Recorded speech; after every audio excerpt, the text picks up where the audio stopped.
Hello friends, good morning to all. బాగున్నారు కదా? మనం తెలుసుకుంటున్నాం కృతజ్ఞత గురించి. ఇంకా ఎవరి పట్ల కృతజ్ఞత చూపించాలో తెలుసా? మన పిల్లల పట్ల. ఎస్ ఫ్రెండ్స్, పిల్లలు మన ఆస్తులు కాదు. మన ద్వారా ఈ లోకానికి వచ్చిన మన పూర్వీకులు కావచ్చు, మన గురువులు కావచ్చు, ఒక ఉన్నత లోక ఆత్మ.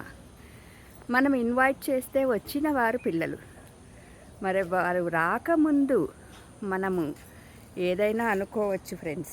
ఎలా అంటారా? శివాజీ తల్లి జిజియాబాయి, ఆవిడ ఎలా కోరుకుందో తెలుసా?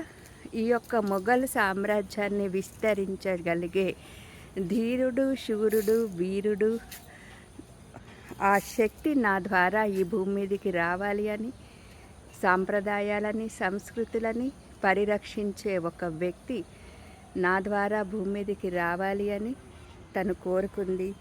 మరి తను గర్భవతిగా ఉన్నప్పుడు కొండలెక్కడం, గుర్రపు స్వారీ చేయడం లాంటి పనులు కూడా చేసేదట. ఎందుకు అంటే మరి తను కోరుకున్న లక్షణాలున్న వ్యక్తి తన కడుపులో ఉన్నప్పుడు అలాంటి కోరికలు కలిగేవన్నమాట. సో ఫ్రెండ్స్, మీరు వాళ్ళు రాకముందు ఇలాంటి లక్షణాలు కావాలి అని కోరుకోవచ్చు. కానీ ఒక్కసారి పిల్లలు పుట్టిన తర్వాత వాళ్ళు ఇలాగే ఉండాలి అని కోరుకోవడం తప్పు. ఎలా ఉండాలో మీరు చెప్పక్కర్లేదు, అన్నీ నేర్పించండి. రామాయణం, భారతం, భాగవతం, భగవద్గీత పుట్టిన వేద భూమి మనది. మరి పిల్లలకి చెప్తూ నేర్పించండి. ఏది సత్యమో, ఏది అసత్యమో, ఏది ధర్మమో, ఏది న్యాయమో చెప్తూ పెంచాలి. అప్పుడు వాళ్ళు సరి అయిన దారిలోనే వెళ్తారండి. కానీ ఇదే కరెక్టు అని చెప్పడం కాదు, ఇది కరెక్టు, ఇలా వెళ్తే తప్పు. ఫర్ ఎగ్జాంపుల్ చూడండి, రామాయణం ఎలా బతకాలో చెబుతుంది రామాయణం, ఎలా ఉండకూడదో చెబుతుంది మహాభారతం, ఏం నేర్చుకోవాలో చెప్తుంది భగవద్గీత. సో మరి అంతకుముందైతే పెద్దవాళ్ళు ఉండేవాళ్ళు ఇంట్లో, వాళ్ళు చెప్పేవాళ్ళు.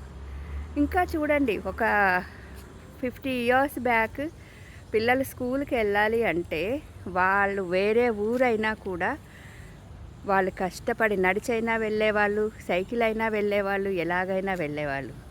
ఓ 30 years బ్యాక్ కాలనీలో స్కూల్కి వాళ్ళకల్లా వాళ్ళు వెళ్ళేవాళ్ళు. మరి ప్రస్తుతం చూస్తే అపార్ట్మెంట్ బయట ఉన్న స్కూల్కి వెళ్ళడానికి కూడా ప్రతి ఒక్క పిల్లవాడితో, వాడి 7th కావచ్చు, 10th కావచ్చు, కానీ ప్రతి పిల్లవాడికి తల్లియో తండ్రో తప్పనిసరిగా వచ్చి ఆ స్కూల్ బస్సులు ఎక్కిస్తున్నారు. ఎందుకు? వాళ్ళకి ఏం నేర్పిస్తున్నారు? అభద్రత. స్కూల్ బస్సు ఎక్కడానికే వాళ్ళకి మీరు వాళ్ళని పంపించట్లేదు అంటే ఏం నేర్పిస్తున్నారు వాళ్ళకి? ధైర్యం ఎక్కడి నుంచి వస్తుంది?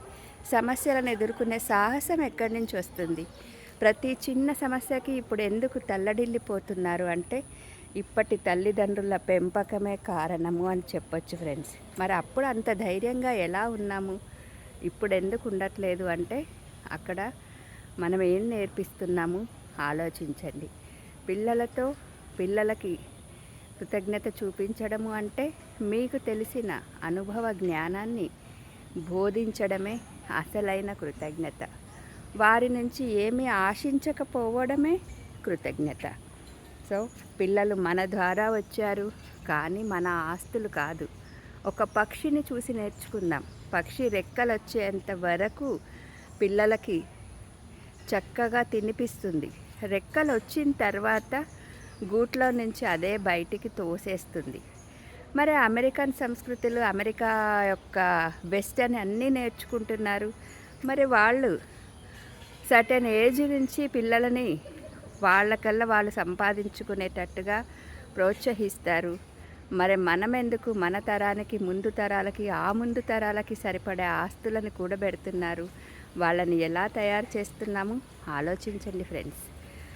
కూడబెట్టడం తప్పు అనట్లేదు, కానీ దాన్ని ఎలా సద్వినియోగపరచాలో కూడా నేర్పించాల్సిన బాధ్యత తల్లిదండ్రులదే.